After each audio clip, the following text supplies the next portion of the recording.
وشر الأمور محدثاتها وكل محدثة بدعة وكل بدعة ضلالة وكل ضلالة في النار.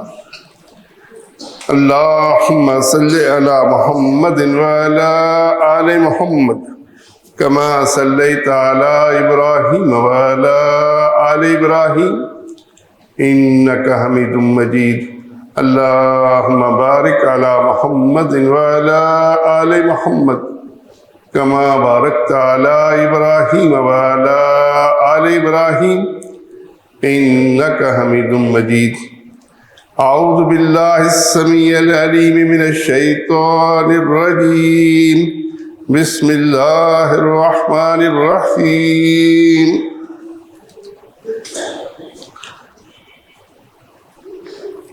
إن هؤلاء يحبون العاجلة ويذرون وراءهم يوما ثقيلا.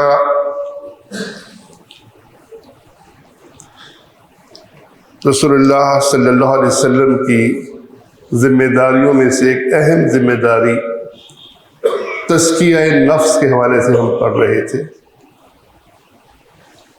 دلوں کو پاک کرنا، دلوں کی تربیت کرنا، دلوں کا تزکیہ کرنا، یہ رسول اللہ صلی اللہ علیہ وسلم کی بہت اہم ذمہ داری تھی.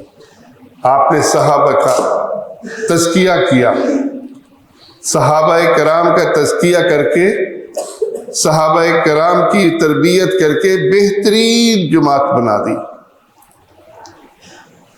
اب یہ بہترین جماعت آپ کے سامنے ہے.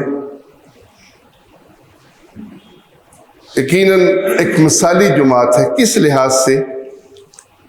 عقائد کے اندر اور اعمال کے اندر وہ سب ایک بات کرتے ہیں، کوئی ان کا اختلاف نہیں ملے گا. آپ کوئی نہیں کہے گا کہ 5 نمازوں کی بجائے 6 نمازیں ہیں.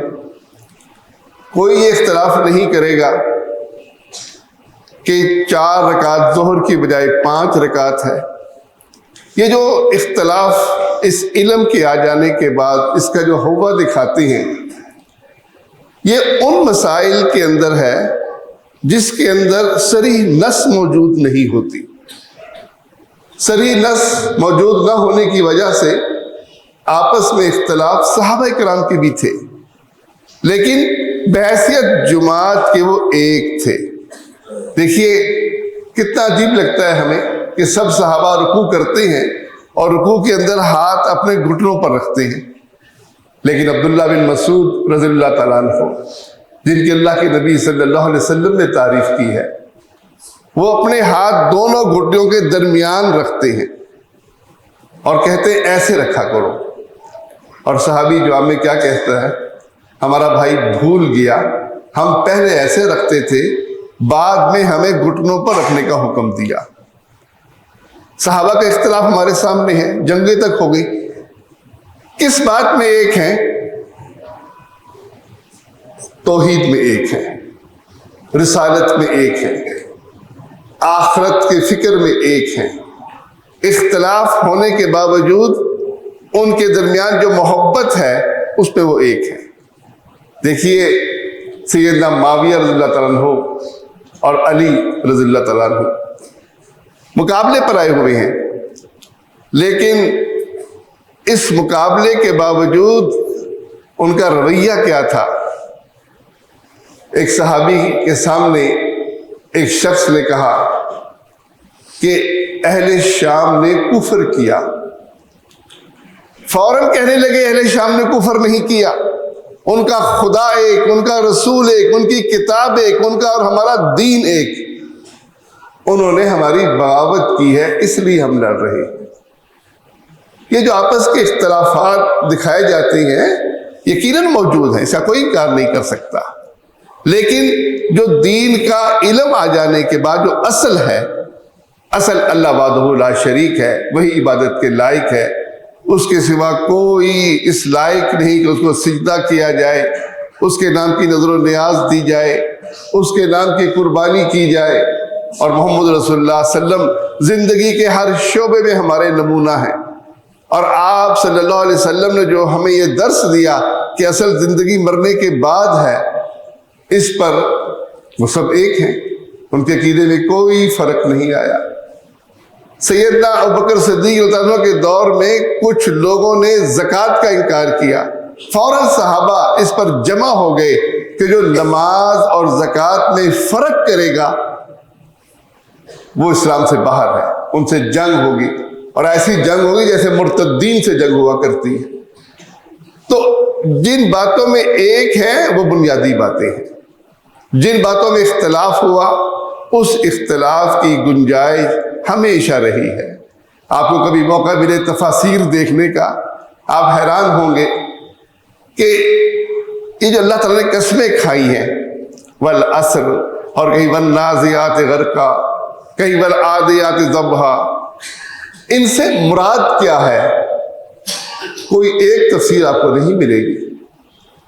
رسول اللہ صلی اللہ علیہ وسلم نے بھی کہیں متعین نہیں کیا کہ یہاں یہ مراد ہے، کہیں متعین کر بھی دیا اور کہیں نہیں بھی کیا۔ تو جہاں نہیں کیا اختلاف آپ کو وہاں ملے گا۔ اب اس اختلاف میں ہم نے کرنا کیا ہے؟ جو باتیں امت کے اندر صحابہ، تابعین، تبع تابعین کے ادوار میں جمع ہو گئی، جس میں کوئی اختلاف نہیں ہوا، اس میں آج اختلاف پیدا کرنے کی گنجائش نہیں ہے۔ اور جن باتوں میں ان کا اختلاف ہوا، اختلاف علمی لیول پر ہوا، وہ اختلاف آج بھی ہو سکتا ہے۔ آج بھی کسی بھی تفسیر کے اندر دو رائے ہو سکتی ہیں۔ آپ تفاسیر اٹھا کے دیکھ لیں، آخر ایک تفسیر کے بعد دوسری تفسیر کیوں لکھی جا رہی ہے؟ بہترین تفسیر عبدالسلام بھٹوی رحمۃ اللہ علیہ نے لکھی، اب اس کے بعد محمد جمیل صاحب ایم اے اٹھے، انہوں نے ایک تفسیر اور لکھ دی۔ یہ گنجائشیں ہوتی ہیں، اور ان گنجائشوں کو اس نے یہ اچھا بیان نہیں کیا، میں اس سے اچھا بیان کر لوں، تو یہ شوق امت کے اندر موجود رہا ہے۔ اب اس میں احتیاط کس بات کی ہے کہ آدمی کسی سے اختلاف کرے تو وہ اختلاف دشمنی کی حد تک نہ پہنچے۔ یہ مسائل کا اختلاف ہے، یہ تفسیر کا اختلاف ہے۔ ابن تیمیہ رحمۃ اللہ علیہ بڑی خوبصورت بات کہتے ہیں کہ اگر اجتہادی امور کے اندر اگر اختلاف ہوتا تو امت کے دو آدمی بھی آپس میں محبت نہ کر سکتے۔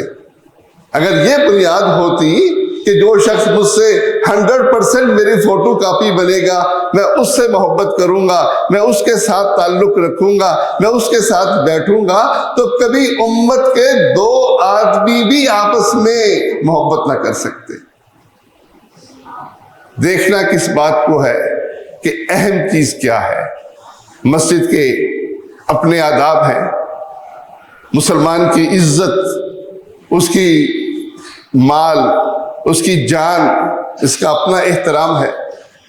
آدمی ان اختلافات کے اندر مسجد کے آداب بھول جائے، شور برپا کر دے، اس اختلاف کے اندر رگیں پھول جائیں اور آپس میں ذاتیات تک بات پہنچ جائے، تو اس کی شریعت میں اجازت نہیں ہے۔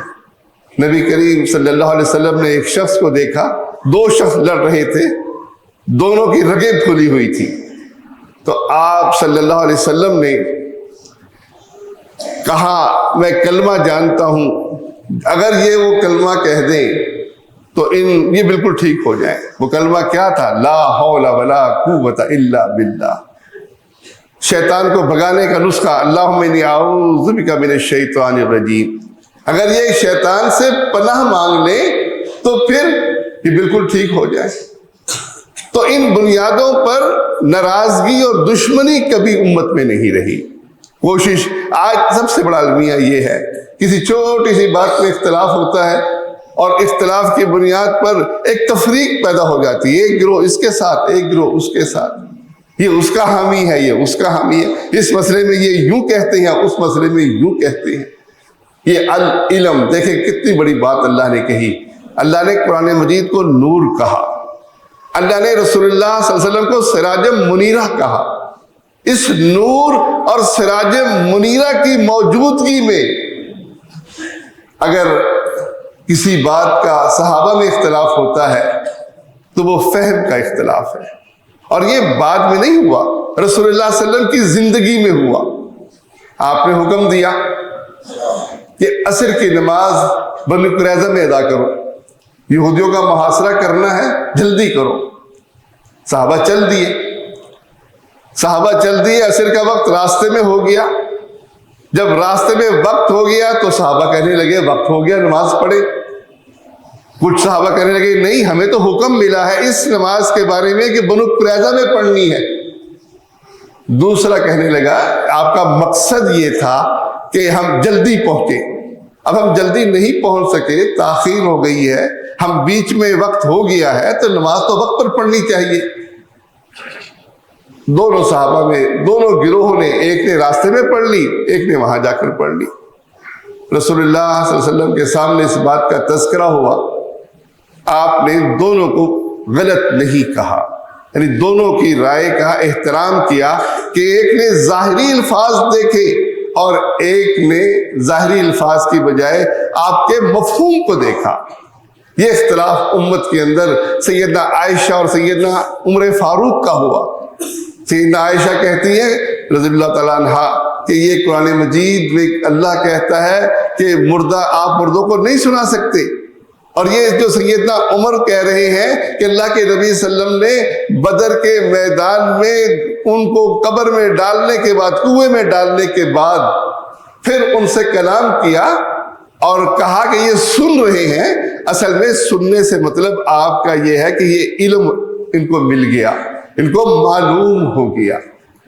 تو ان باتوں کو ہمیں ہمیشہ عقل مند وہی ہوگا جو ان باتوں کو جب اگر کسی کو سمجھانا ہوگا ان معاملات میں تو پھر وہ الگ محفل میں، تاکہ عام لوگ تماشا نہ دیکھیں، مسجد کے آداب بھی محفوظ رہے اور گروہ بندی بھی نہ ہو۔ تو یہ العلم اللہ کی طرف سے دین ہے، اللہ کے قرآن کو اللہ نے نور کہا ہے اور رسول اللہ صلی اللہ علیہ وسلم کو سراج منیرہ کہا ہے۔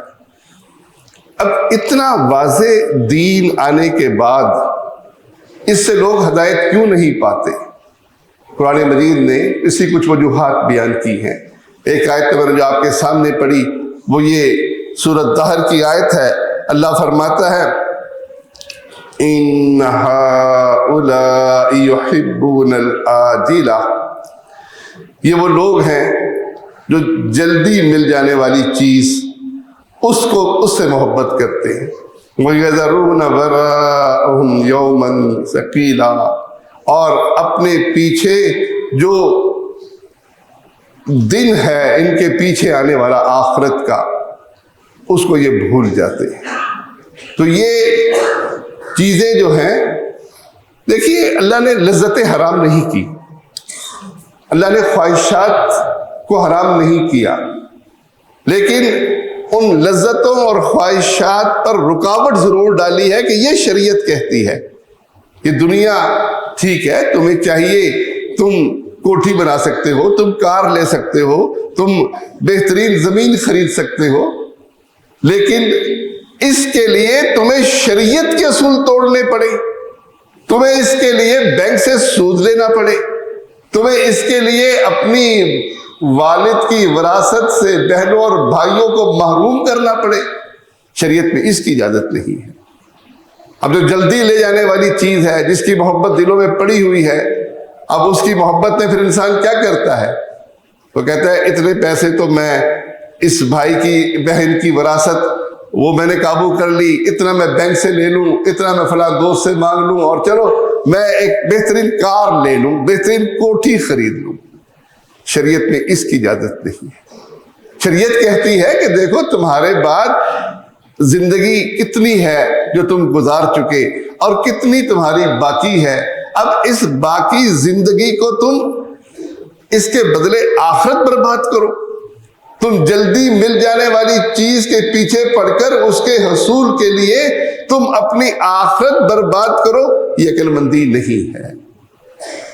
لیکن آج خواہشات نفس جو ہیں وہ ہم پر غالب ہیں، اور اللہ نے قرآن مجید میں فرمایا کہ کیا تو نے دیکھا، یعنی ارائیتا، کیا تو نے دیکھا کس کو؟ اس شخص کو من اتخذ الہ ہوا، جس نے اپنی خواہشات کو اپنا الہ بنا رکھا ہے۔ کبھی آپ نے سوچا کوئی کہتا ہے کہ خواہشات میرا الہ ہے؟ کوئی نہیں کہے گا، کیونکہ ظاہر ہے لا الہ الا اللہ پڑھنے والا وہ یہ کہے کہ میری خواہشات میری الہ ہے، تو پھر تو وہ خود سمجھے گا کہ نہیں میرا تو ایمان بچا ہی نہیں۔ اللہ کیوں کہہ رہا ہے؟ اور اللہ کے نبی صلی اللہ علیہ وسلم کو دکھا رہا ہے، دیکھ ارائیتا، ذرا اس شخص کو تو دیکھ، اس کے حالات تو دیکھ جس نے اپنی خواہشات کو اپنا الہ بنا لیا۔ الہ کسے کہتے ہیں؟ جس پر بھروسہ کیا جائے، جس پر توکل کیا جائے، جس کے پاس آ کر آدمی کو سکون ملے۔ اچھا یہ میرا رب ہے، مجھے پیدا کرنے والا، مجھے پالنے والا، اس کے احکامات پر چلنے کے بعد آدمی سکون حاصل کرے، یہ الہ ہوا کرتا ہے۔ جو شخص اپنی خواہشات میں اتنا غرق ہو جائے کہ وہ اللہ کے احکامات کو بھول جائے، اور صرف بھولے ہی نہ، اس کو ٹوکنا بھی پسند نہ ہو، پھر وہ کہے یہ دکنوسیت ہے، یہ مولوی پن ہے، ایسی باتیں مت کرو، وہ اپنی ضمیر کے خلش کو اس کو بھی بٹانا چاہتا ہے، اور چاہتا یہ ہے کہ کوئی رکاوٹ نہ بنے، میں سود کھاؤں، میں لوگوں کا مال ضبط کروں، میں جائز ناجائز کروں، جو مرضی کروں، مجھے کوئی کہنے والا نہ ہو، اور میری جو ضمیر کو جگانے والا بندہ، اس کو سب سے برا لگے گا، اس کو نفرت کرتے ہوئے اس کو کبھی مولوی کہے گا، کبھی دقیانوس کہے گا، کبھی اس کو اور نام دے گا۔ تو سب سے بڑی رکاوٹ علم کے آ جانے کے بعد خواہشات نفس کی پیروی ہے۔ یہ ہمیں اپنا ضرور محاسبہ کرنا ہے، کہیں ہم نے اپنی خواہشات کو اپنا رب تو نہیں بنا رکھا۔ اور معلوم کیسے ہوگا؟ شریعت کا حکم کچھ اور ہو اور دل کچھ اور چاہتا ہو، دل بہترین کوٹھی چاہتا ہو، اور شریعت کا حکم یہ ہو کہ نہیں سود نہیں کھانا، سود کھانے والا اللہ رسول سے جنگ کرتا ہے، وراثت کا حق مارنے والا وہ اللہ رسول کی حدود سے، اللہ کی مقرر کردہ حدود سے تجاوز کرنے کی بنا پر جہنم میں رہے گا۔ قرآن سنت وہ اس میں کوئی اختلاف نہیں ملے گا آپ کو۔ دیکھیں ان باتوں کے اندر کبھی علماء کرام کا اختلاف نہیں ملے گا، کوئی مولوی نہیں کہے گا سود جائز ہے۔ اختلاف کہاں ہوگا؟ سود کی قسموں پر، کہ یہ سود بنتا ہے یا نہیں بنتا، اس کی گنجائش ہے۔ ایک آدمی کہتا ہے نہیں جی میزان بینک میں وہ مولوی فلاں مولوی صاحب کہتے ہیں کہ یہ سود نہیں بنتا، ٹھیک ہے، اس میں بات ہو سکتی ہے، علماء کرام آپس میں ڈسکس کر سکتے ہیں۔ اب تو جو کہ سوشل میڈیا کا دور ہے، تھوڑا سا اختلاف آتا ہے تو نیٹ پہ آ جاتا ہے، لیکن اس اختلاف کی گنجائش۔ لیکن سود تو کوئی حلال کہہ دے، کوئی کہ نہیں انٹرسٹ آپ رقم بینک میں جمع کریں، ہر مہینے وہاں سے رقم لیں، یہ سود جو ہے یہ حلال ہے، کوئی مولوی نہیں کہے گا۔ لیکن ذرا ہم اپنا غور کریں، کتنوں کے سیونگ اکاؤنٹ ہیں بینک میں، کتنے لوگ ہیں جو باقاعدہ ماہانہ اس میں سے سود لیتے ہیں۔ اللہ رسول سے جنگ ہے، اللہ اس کے رسول نے لعنت کی ہے سود کھانے والے پر۔ اب یہ کیا ہے؟ یہ خواہشات نفس ہے۔ تو یہ خواہشات نفس کے بعد دوسری اہم چیز اسی سے ملتی جلتی وہ جلدی مل جانے والی دنیا کی محبت ہے۔ خواہشات نفس صرف یہ نہیں کہ وہ سود میں اور اس میں ہے۔ ایک شخص آپ کو خطاب کر رہا ہے، بہترین بات آپ کو بیان کر رہا ہے، لیکن اس کا مقصد اپنی علمیت کا روپ ڈالنا ہے۔ وہ آپ کو متاثر کن گفتگو اس لیے کر رہا ہے کہ آپ اس سے متاثر ہو جائیں، اس کو عزت دیں، اس کو پیسے دیں۔ یہ بھی خواہشات نفس ہے، جلدی مل جانے والی چیز ہے۔ رسول اللہ صلی اللہ علیہ وسلم نے قرآن مجید پڑھنے والے قاری اور اللہ کے راستے میں سخاوت کرنے والا شخص اللہ کے راستے میں جہاد کرنے والے شخص کو، اس لیے ان میں سے ان لوگوں کو جو اس لیے لڑتے ہیں کہ ہمارے نام ہو، اللہ کے نبی صلی اللہ علیہ وسلم نے ان کو جہنم کا ایندھن قرار دیا۔ حالانکہ کام کتنے اونچے ہیں، لیکن اس نیت کی بنا پر کہ ان کا مقصود خواہشات نفس ہے۔ قرآن مجید میں اللہ تعالیٰ نے کہیں ان کو کتے سے مثال دی ہے، کہیں ان کو گدھے سے مثال دی ہے۔ اللہ فرماتا ہے ان کی مثال کتے جیسی ہے، کتے پر بوجھ لا دو یا نہ لا دو، اس کی زبان باہر نکلتی رہتی ہے اور رالیں ٹپکتی رہتی ہیں۔ اب یہ کیا ہے؟ دنیا کی طلب میں آدمی اتنا اندھا ہو جائے، شہرت کے لیے، عزت کے لیے، مال کے لیے، وہ چاہے سٹیج اختیار کرے، چاہے مسلح اختیار کرے، چاہے وہ کرسی اختیار کرے۔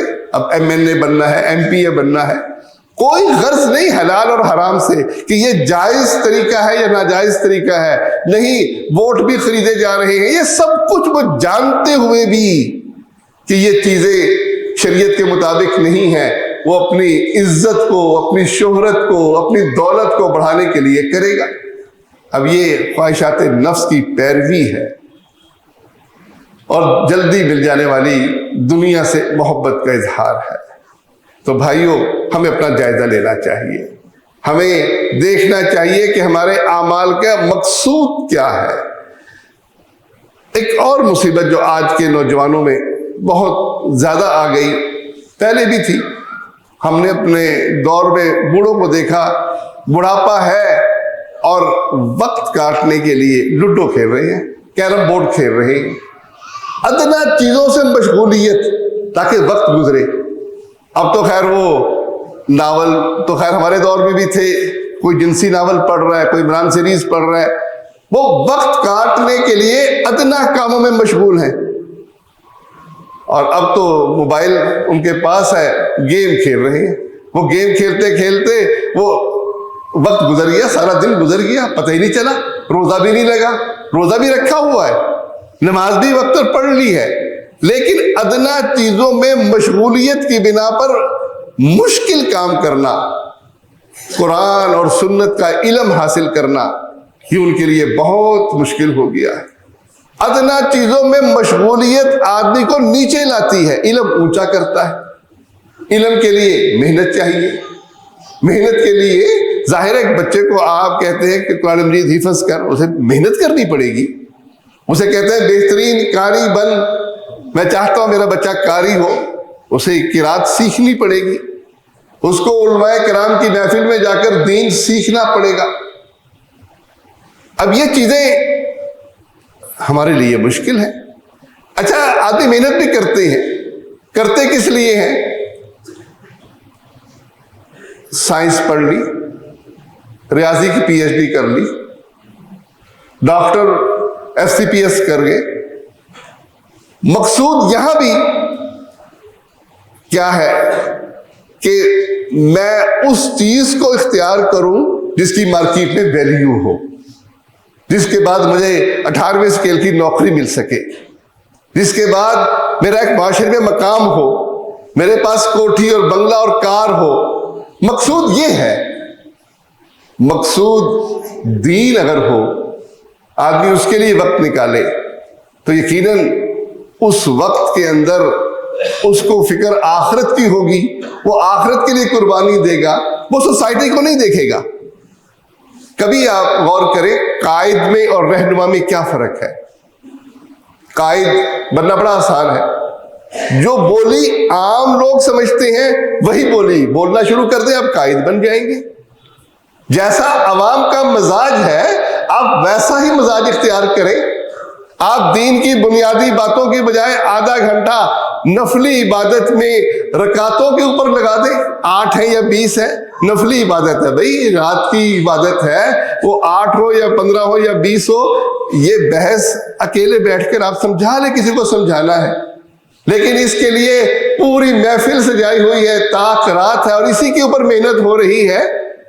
یہ بحثیں ایک قائد کرے گا۔ رہنما کیا کرے گا؟ وہ دیکھے گا کہ کون سی بات صحیح ہے، کون سی بات غلط ہے، وہ صحیح بات کی طرف لوگوں کو متوجہ کرے گا. لوگ متوجہ نہیں ہوتے، وہ اکیلا رہ جائے، وہ اپنی بات سے پیچھے نہیں ہٹے گا. وہ یہ نہیں کرے گا کہ ٹھیک ہے اب لوگ تو نہیں مان رہے، اکثریت ایک طرف لگی ہوئی ہے، میں بھی ایسی ہی بولی بول لوں، میں بھی قائد بن جاؤں. نہیں، رہنما کا انبیاء کیا کرتے تھے؟ انبیاء معاشرے کی بالکل روش کچھ اور ہوتی تھی اور وہ کچھ اور بات کرتے تھے.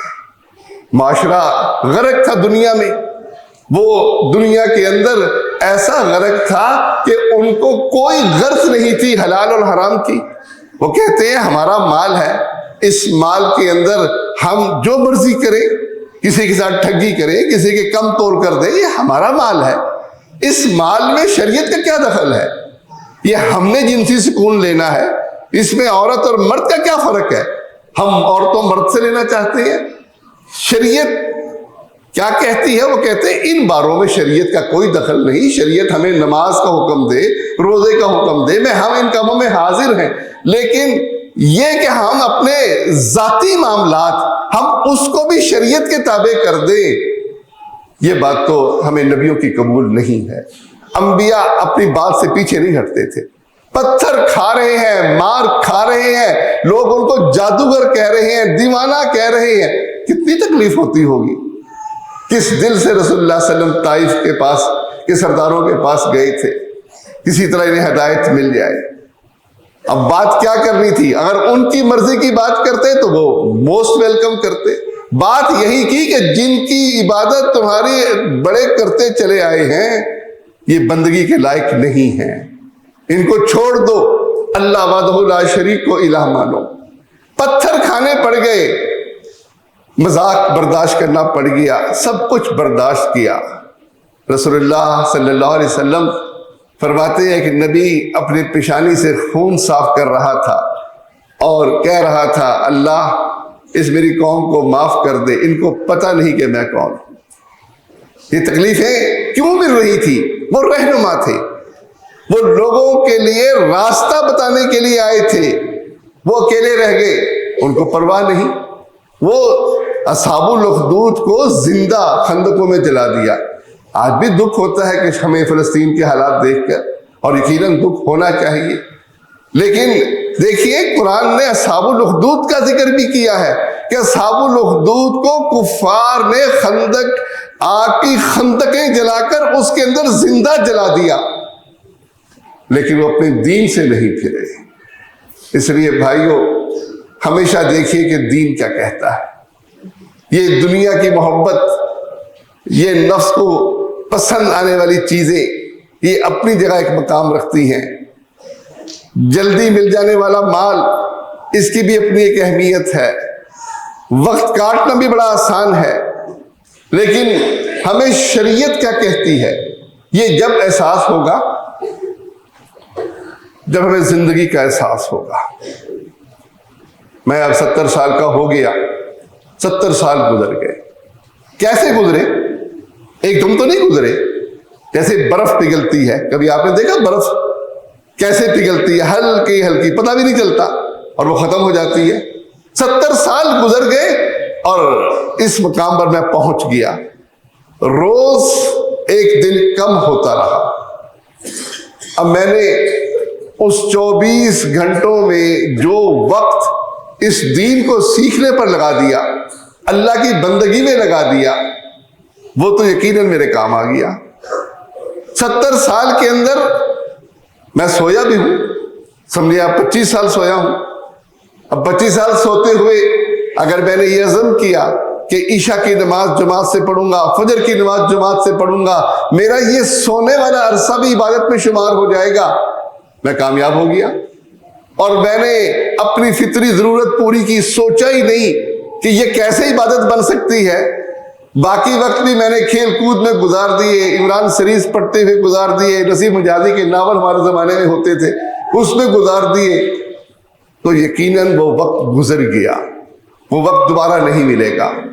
لیکن اس گزرے ہوئے وقت کا یقیناً مجھے دکھ ہوگا، حسرت ہوگی آخرت میں، جب میں اپنے اعمال کو دیکھوں گا، جب میرے سامنے اعمال کرنے والے اونچے مقام پر جا رہے ہوں گے تو پھر مجھے احساس ہوگا کہ میں نے کن باتوں میں وقت ضائع کیا۔ اچھا، اس کا یہ مطلب نہیں ہے کہ ہم سائنس پڑھنا چھوڑ دیں۔ سائنس پڑھتے ہوئے ہم اپنے ذہن میں یہ بات رکھیں کہ ہم یہ کمپیوٹر کی سائنس پڑھ رہے ہیں، فزکس پڑھ رہے ہیں، کیمسٹری پڑھ رہے ہیں، ہم اس کے ذریعے اللہ کی عظمت کو پہچان رہے ہیں کہ دیکھیں ہمیں پتہ لگ گیا یہ پانی جو ہے یہ دو گیسوں کا مجموعہ ہے، ہائیڈروجن آکسیجن، دونوں گیسیں ہیں، دونوں جلنے والی اور بجھانے والی گیسیں ہیں، اور ان کا مرکب کیسے اللہ نے بنا دیا۔ اللہ کی عظمت کا جتنا ہم احساس کریں گے ان چیزوں کو پڑھ کر، یقیناً ہم کامیاب ہوں گے، اور جتنا ہم اس کو بس وقت کٹائی کے لیے پڑھیں گے، دنیا کی شہرت کے لیے پڑھیں گے، تو یقیناً ہمیں حسرت ہوگی۔ ہمیں اس حسرت سے بچنا ہے۔ ہم نے کوشش کرنی ہے کہ ہم اس وقت کو ہم دنیاوی لذتوں کے حصول کے لیے اور دولت کے جمع کرنے کے لیے ہم اس میں ان اوقات کو ضائع نہ کریں۔ اچھا، والدین وہ بھی چاہتے یہ ہیں کہ ہمارا بچہ بہترین ادارے میں پڑھے۔ اب بہترین ادارے سے سٹینڈرڈ کیا ہے؟ وہ جو ان کے ذہن میں سکولز ہیں، کسی کا پنجاب سکول ہے، کسی کے ذہن میں کوئی اور سکول ہے، ان سکولوں کے اندر اپنے بچے کو داخل کریں گے۔ جو والدین چاہتے یہ ہیں کہ ہمارے بچے علم حاصل کریں اور حقیقی علم حاصل کریں، وہ والدین بھی اتنی ہمت نہیں کر پائیں گے کہ وہ ان سکولوں سے نکال کر ایسے سکولوں میں داخل کریں جو انہیں علم کی تعلیم دیتے ہوں۔ کچھ لوگوں نے کوشش کی، ماشاءاللہ طالب الرحمان نے سکول بنایا، بڑی محنت کی، لیکن آج تک وہ سکول اپنے پاؤں پہ کھڑا نہیں ہو سکا۔ کیوں نہیں ہو سکا؟ لوگ فیس دینے پہ کترائیں گے۔ وہاں وہ بچے جاتے ہیں جن کے آمدنی کم ہو والدین کی، اور وہ کہتے ہیں چلو یہ 1000 میں گزارا ہو جائے، اس شوق میں کہ میرا بچہ دین سیکھے اور اس کا سکول جو ہے وہ بہترین سکول ہو، وہاں عربی پڑھانے والا بھی پی ایچ ڈی ہو، وہاں اسلامیات پڑھانے والا بھی پی ایچ ڈی ہو، وہاں کیمسٹری پڑھانے والا بھی پی ایچ ڈی ہو، لیکن دین صحیح طریقے سے سیکھے۔ ایسے ادارے قائم کرنے ہی مشکل ہیں، کیونکہ لوگ کہتے نہیں اس سے تو پھر وقت ضائع ہوگا۔ تو بھائیوں، یہ ذہن بدلنا ہے۔ ہمارے ایک دوست ہیں خانیوال میں، زبیر ثاقب صاحب، انہوں نے کام اور شروع کیا ہے۔